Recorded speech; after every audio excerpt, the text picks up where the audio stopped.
I distinctly remember seeing the Jurassic Park movie for the first time. You know, jaws dropped in the theater. It just blew my mind. I got to see dinosaurs, and this time they were real. We'd been doing tests for a few years in CG and trying to sort of see what could come next. And it was a big step between doing a chrome figure to doing a skinned animal. And that was the leap we had to make. For this game, more so than any Jurassic Park game that has come before, we want to recreate the feeling of the films in tone, in character, and certainly with the dinosaurs, feels like the original film. Players get to interact with these creatures that are so awesome and incredible on the big screen, and you want to dive into that world. Jesse! The T-Rex is like right on your heels snapping at you, and if you don't get out of the way, you are going to get chomped. If you're not on your toes and the dinosaurs get the better of you, things can end quite poorly. We reached out to paleontologist Kevin Padian to essentially lecture the Jurassic Park team about some of the modern thinking on dinosaurs, what some of the new science tells us. So we didn't want to make up things that just really didn't fit the science at all. We took all this information and we still felt that it was important to keep true to the movie. In general, we like to approach our dinosaurs as animals. They are very scary, but they're not monsters. They follow their nature.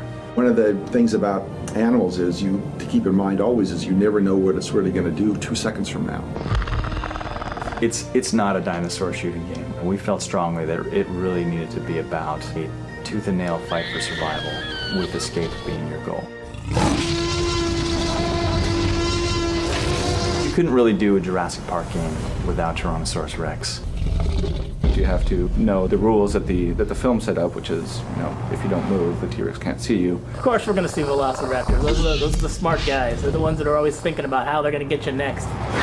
They're clever girls, very clever girls. Now there is a new threat in the park, a new dinosaur that nobody's ever seen before. The new dinosaur that we're introducing to Jurassic Park is one of the most fascinating dinosaurs in the fossil record. It's a nocturnal hunter. It hides in the shadows. So the jungles are even scarier, kind of knowing that there's something out there that's stalking you, kind of waiting for just the right moment to come in and attack. When you're first bitten, the poison rapidly results in disorientation, confusion, and hallucinations.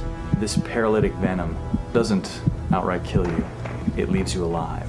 And you do not want to be left alive by this dinosaur. It's a slow, horrible, and fascinating death. We're being a little cagey with the details because characters in the game spend some time putting together those details as well. So you'll have to take a look at the game to see how it all pans out. We have this island full of extremely energetic beasts who are now freed from their cages. I don't know if it's a wonderful place to be, but it's a wonderful place to imagine, and a thrilling place for us to put players. So if you want to go back to Isla Nublar, this is your opportunity.